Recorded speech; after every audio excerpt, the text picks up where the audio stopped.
Amalia y yo ahora os vamos a presentar un trabajo que hemos hecho muy concreto desde la perspectiva de la experiencia de intervención social que desarrollamos en Cáritas. En Cáritas, nuestro sistema de ayudas económicas, con un presupuesto entre 2 millones, 3 millones, 1,5 millones, depende de las crisis a las que nos tengamos que enfrentar socialmente, está pensado para aquella situación de pobreza a que no alcanza el derecho. La acción de Cáritas se ha dirigido en 2 líneas principales en esta cuestión. Primero, en un sistema de ayudas económicas para las personas que no entran en la RGI, desapareciendo una vez que la persona accede al derecho de la RGI. Y por otra, un trabajo, yo creo que desde hace años, bastante intenso, de incidencia política para que ese sistema de RGI no deje fuera a esas personas y que se amplíen las condiciones y los requisitos de acceso. Pocas veces hemos sistematizado, hemos hecho incluso aportaciones a la ley en cuanto a su capacidad de mantener a las personas en el derecho. Siempre nos centrábamos en que accedan al derecho, ¿no? Y tampoco quiero decir que todos los cortes sean por el sistema, porque la ley es malísima. Tenemos un sistema, pues bueno, que por lo menos está a la altura de otros en el entorno, incluso mejor que otros. Pero hay situaciones en las que Lanbide te dice que no y tú eres como inocente. Y en ese caso el proceso es un poco calvario, porque no tienen los conocimientos ni entienden todo el proceso de cartas que van para adelante y para atrás y de recursos. Y ahí de lo que se trata es de intentar acompañar a las personas en esa situación, pero es muy jodido. Sobre todo porque en el momento en que una de las personas no cobra la RGI, y es la RGI, ya no puede pagar el alquiler. Es la consecuencia más grave. Recoge casi todos los elementos que luego desentrañamos están situaciones, la inocencia, o sea, que tú no has hecho un fraude, tú eres inocente, el acompañamiento, el impacto que está teniendo el problema de la vivienda, de la pobreza, bueno, un poco. Y nos propusimos, pues vamos a sistematizar esto que nos está llegando, ¿no? Con estos objetivos de investigación, ¿no? Con un marco que es el de Cáritas, ¿no? Una mirada de integralidad a la exclusión social. Es una cuestión de pobreza, pero sabemos que no solo es una cuestión de ingresos, y con una perspectiva de derechos, no de ayudas sociales, sino de derechos de ciudadanía. El derecho a la RGI, pero también en relación con otros derechos que tienen las personas, de vivienda, de empleo, de cuidados, de servicios sociales, el derecho a una buena administración pública, etc. Si nos centramos en las condiciones de vida y las trayectorias vitales de estas personas y todo lo que supone su mochila, pero lo que sí tenemos que tener muy claro es que la desigualdad, la pobreza y la vulnerabilidad son una serie de riesgos que están distribuidos de desigual manera por nuestra sociedad y que afectan más a unos grupos que a otros, de manera que tanto el origen como el sexo, la clase social, la diversidad funcional, el ámbito geográfico, entre otros, son ejes de desigualdad que debemos de tenerlos muy en cuenta y que están directamente relacionados con la exclusión social y con la pobreza. Y, en definitiva, todos estos ejes, o la mayoría de ellos, son en sí estructurales de trabajo. Entonces, nos hemos encontrado con situaciones familiares complejas. Aquí tenéis una de ellas, en las que, por diferentes situaciones familiares, en el que hay niños o menores a su cargo, y eso ya complejiza aún más la situación de estas personas. Una segunda de las cuestiones estaba relacionada sobre todo con el empleo y con la formación. Un empleo que es sumamente precario, con unos contratos muy deficientes, en los que en todo caso siempre se trata de encontrar trabajo, se trata de buscar muchas veces cursos de formación con la esperanza de que detrás de esa formación pueda llegar un trabajo, y otras situaciones que es imposible aceptar un trabajo pues por la distancia, porque no tienen vehículos, por determinadas cuestiones que entran dentro de la propia estructura de esas personas. Y en cuanto a las redes de apoyo para estas personas, como os comentaba, había dos polos muy opuestos, desde quienes no quieren no son partidarios de contar sus problemas por esa humillación. Y sin embargo hay otras posturas en las que para ellos y ellas el apoyo de la familia es fundamental, y también de los amigos que les prestan dinero, que les prestan algún recurso incluso de alimentos. La cuestión de la vivienda, una vivienda digna y segura, es una misión imposible para la mayoría de las personas de nuestro entorno, pero para estas personas aún lo es más. Esa vivienda digna, segura, a unos precios que puedan llegar a alquilarlos, pues cada vez se encuentra con unos problemas más complejos. Sí es cierto es que hay muchas sensaciones de malestar, de problemas psicológicos, de problemas de enfrentarse a lo desconocido, de ese miedo que experimentan, que antes lo comentaba Imanol también en un momento, incluso cuando llega la carta al buzón y no se atreven ni a abrirla.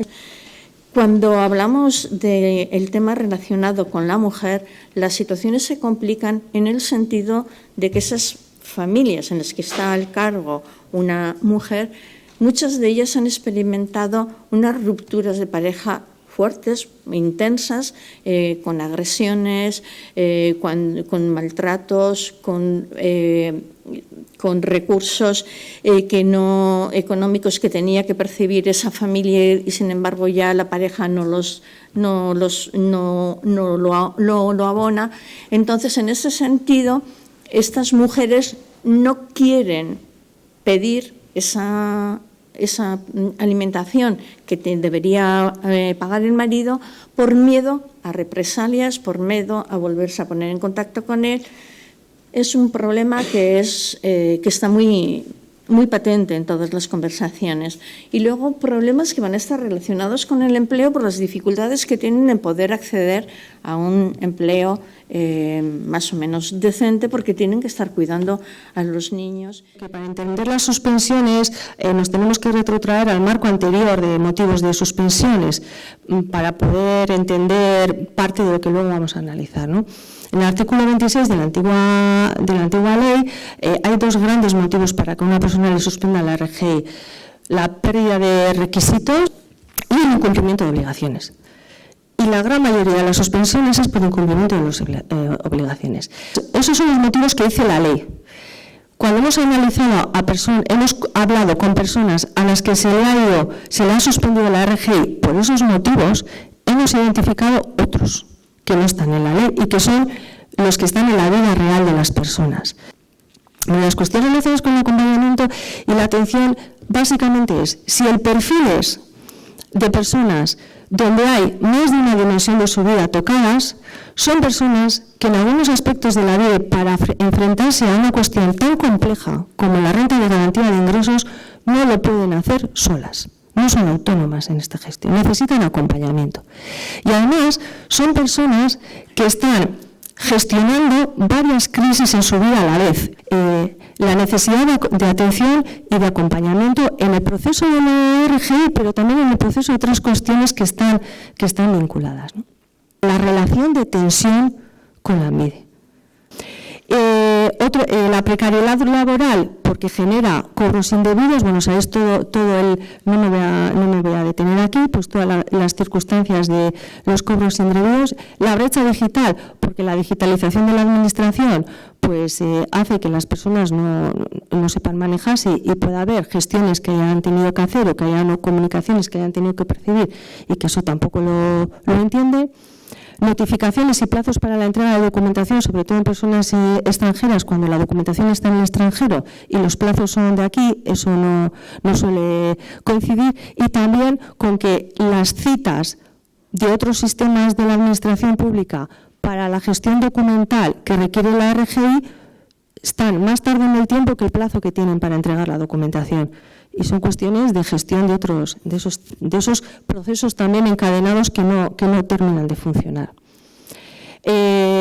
Tampoco el comprender ni los motivos de la suspensión ni las obligaciones muy bien de lo que se tiene a lo que se tiene que responder. Y luego situaciones familiares y personales, sobre todo está el tema de la violencia machista, cuando hay una situación que la ley te puede decir que tú tienes que hacer valer todos tus derechos, pero si tú estás sufriendo violencia machista, no quieres volver a incorporar un proceso de judicialización o de reclamación de derechos porque tus condiciones familiares pues son incompatibles con abrir más brechas judiciales o administrativas. Y el tema de las suspensiones por otros ingresos, lo que les genera, además de la suspensión, es la deuda y el endeudamiento, con lo cual esa mochila, digamos que salen del sistema peor de lo que entraron. Los motivos de las suspensiones tienen un gran impacto en la vida de las personas y eso lo hemos estructurado en diferentes dimensiones que las consideramos fundamentales para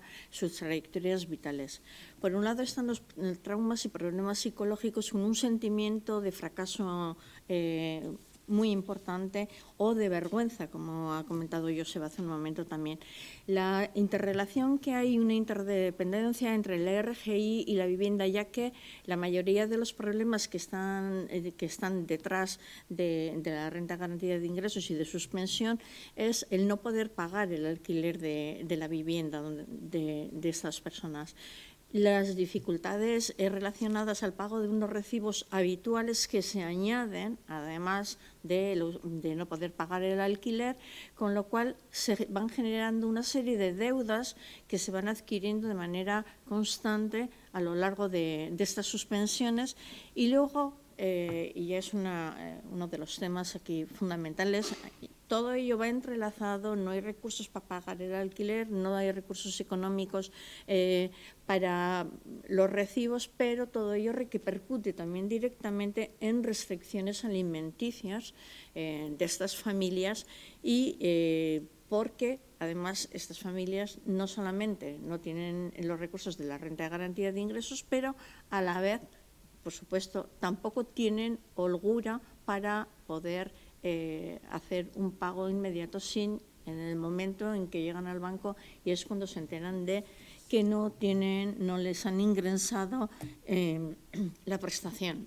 Bueno, pues ahí estamos en algunas ocasiones a muchas personas diciéndoles que no podemos hacer nada y a otras haciendo soporte básico para la subsistencia, un soporte en coordinación con otras entidades del tercer sector y en servicios sociales de base para buscar alternativas, pero siempre con recursos insuficientes.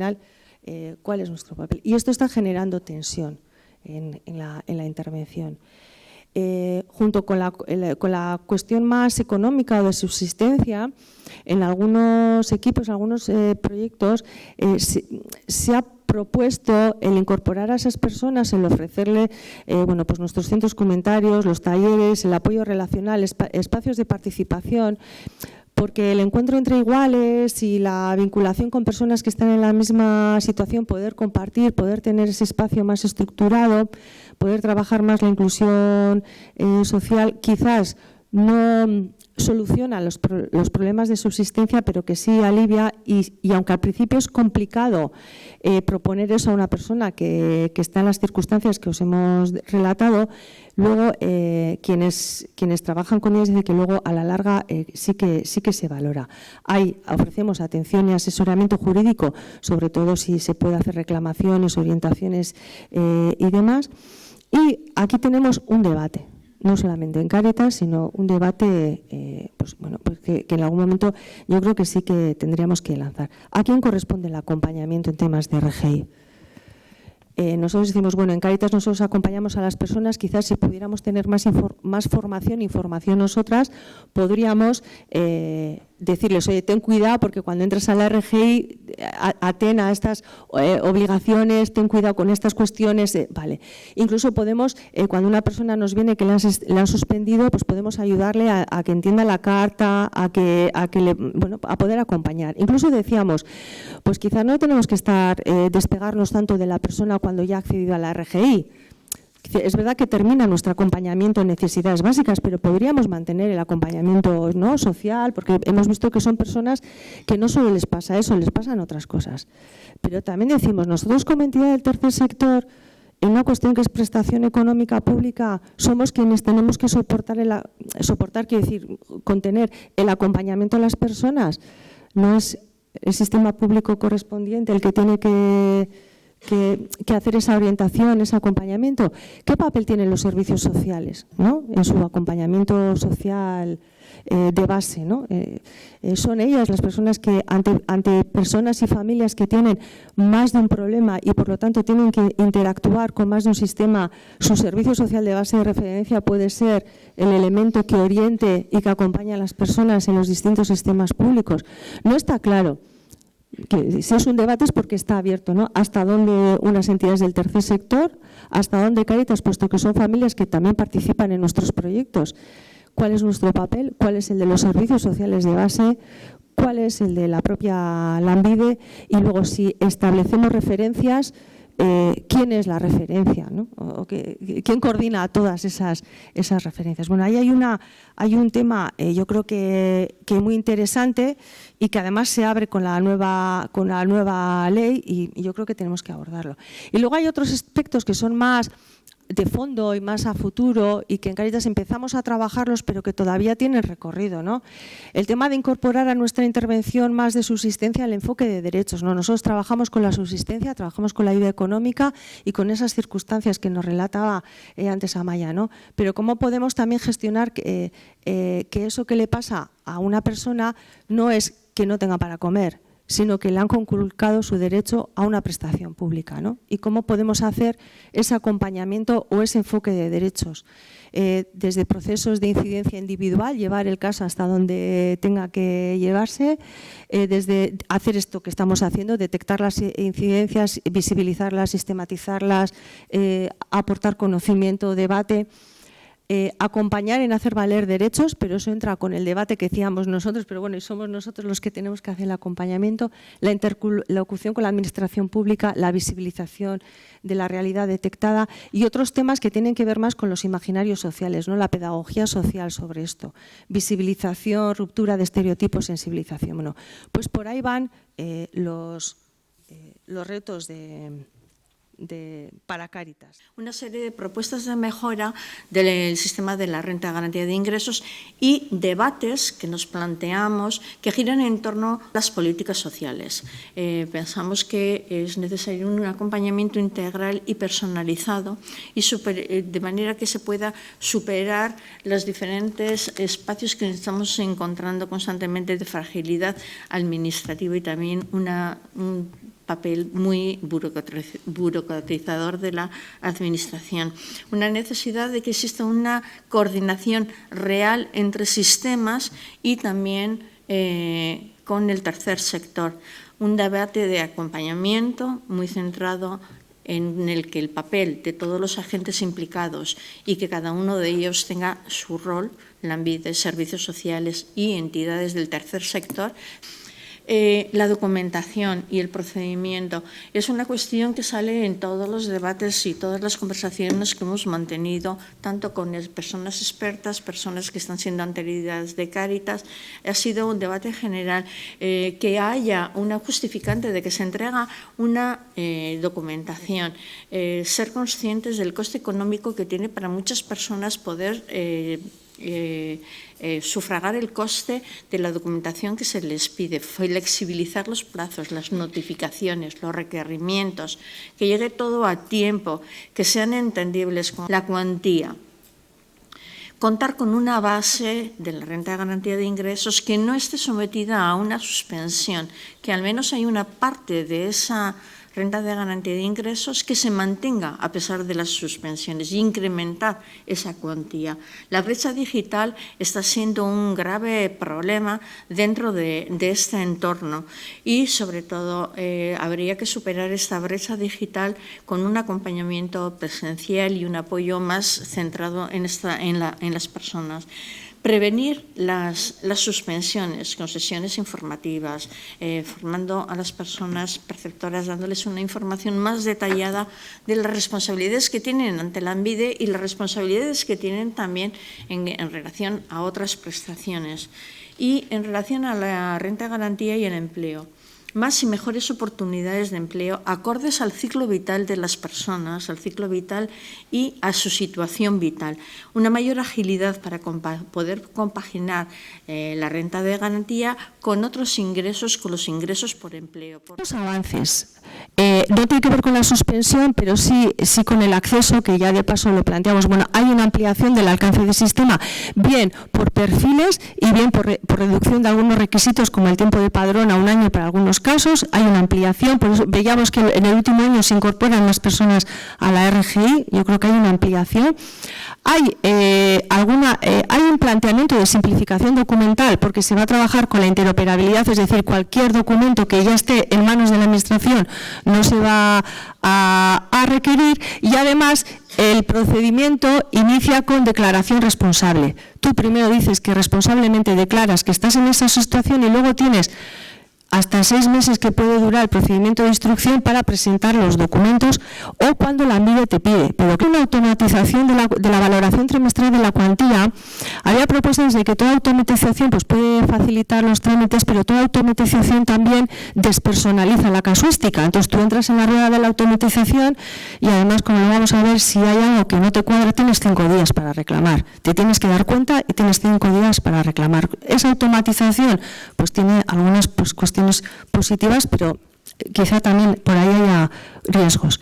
Se reducen y se personalizan las causas de de suspensiones. Hemos dicho el suelo base. Se incorpora por primera vez en la historia de la renta de garantía de ingresos un capítulo que hace referencia a los derechos de los perceptores, de las perceptoras. Me parece que en los derechos de las personas vienen recogidas muchas de las solicitudes que se hacían de propuesta de mejora. Se está poniendo a prueba un servicio de teleinterpretación en atención a distintos idiomas, pues para favorecer esa comunicación, y luego hay un reconocimiento en la propia ley escrito de un reconocimiento de la transversalidad de la inclusión y por lo tanto un planteamiento de una coordinación y un trabajo en red con vivienda, con otros sistemas, con becas, con servicios sanitarios, con servicios municipales. Es decir, que el planteamiento marco teórico está recogido en la ley. ¿Qué riesgos o suspensiones? Pues que hay unos plazos para algunas cuestiones muy cortos, muy cortos. Seguimos con unos plazos muy estrechos para algunas circunstancias, 5, 10 días, 15 días. Y en el caso de la declaración responsable no hay un plazo establecido. Esa solicitud de la ANVIDE, sabiendo que hay un margen de 6 meses, que es el trámite de la instrucción de una RGI.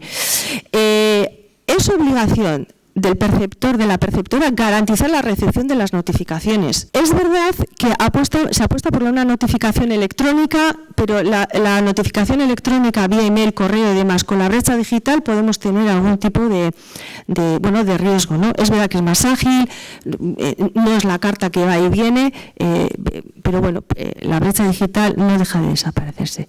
La automatización trimestral de la cuantía base es verdad que previene los pagos indebidos, con lo cual eso puede agilizar, pero es verdad que es difícil de comprender para la persona.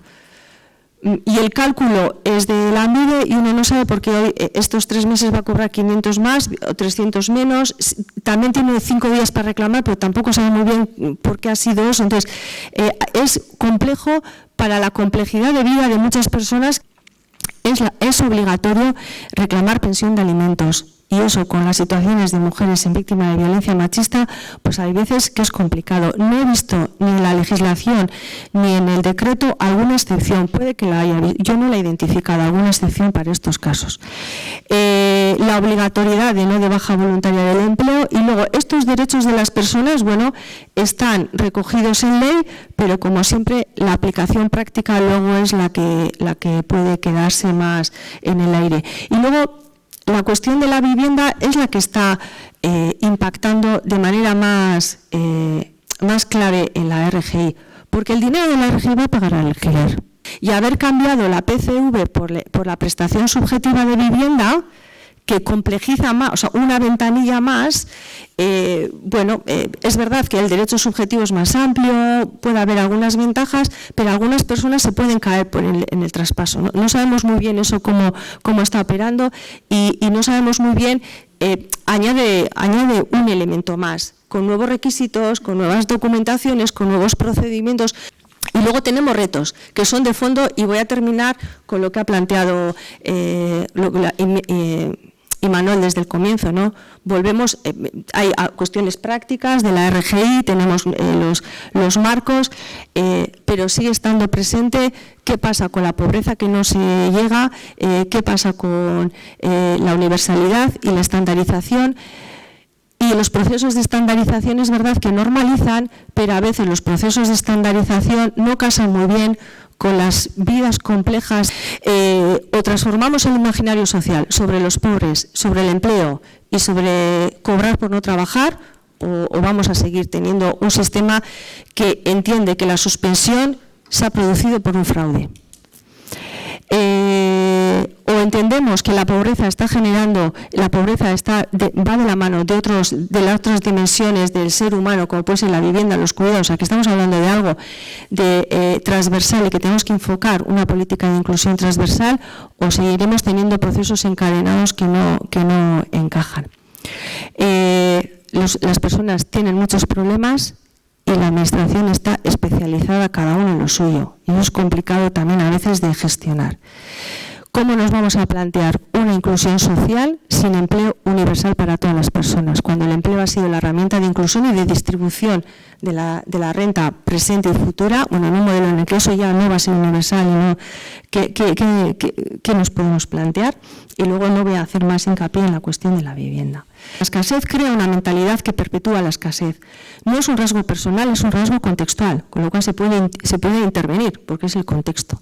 Los ingredientes de esa mentalidad de la escasez son visión de túnel, o sea, no miras más que lo que te urge delante, endeudamientos, carencia de holgura, grabado sobre el ancho de banda mental, es decir, no tienes una mente limpia, capaz de gestionar varios problemas, estás recargado, y cuando estás recargado, un ancho de banda mental grabado, tienes mayor propensión a olvidar, menor capacidad para procesar nueva información, y mucho más si esta es compleja, menos recursos mentales para ejercer el autocontrol, afecta al sueño, que a su vez afecta al ancho de banda. Entonces, vivir en situación de pobreza, de la que además no se puede escapar, genera esas dinámicas de estrés continuo que están afectando a falta de holgura y al ancho de banda mental. Cuando se estudia la pobreza, se tiende a concentrarse en las condiciones materiales de la misma, pero también deberían de observarse condiciones psicológicas. Aquí estamos observando también condiciones sociológicas y políticas de la pobreza. Hay muchas miradas, ¿no? Para entender a los pobres y a las pobres, se debe reconocer que ellos y ellas están siempre enfocados, siempre con el túnel, están en túnel, adoptan visión de túnel y cometen errores. Que no solo carecen de dinero estas personas, sino también de un ancho de banda, porque están sometidos a estrés grave crónico. Quizá un sistema de RGI está añadiendo estrés grave crónico a situaciones que ya de por sí vienen con el ancho de banda muy recargado. Bueno, pues vamos a trabajar para que, si es contextual, haya contextos que por lo menos no hagan ese gravamen, ¿no? Que podamos agilizar esos contextos de banda. Eta eskerrik asko.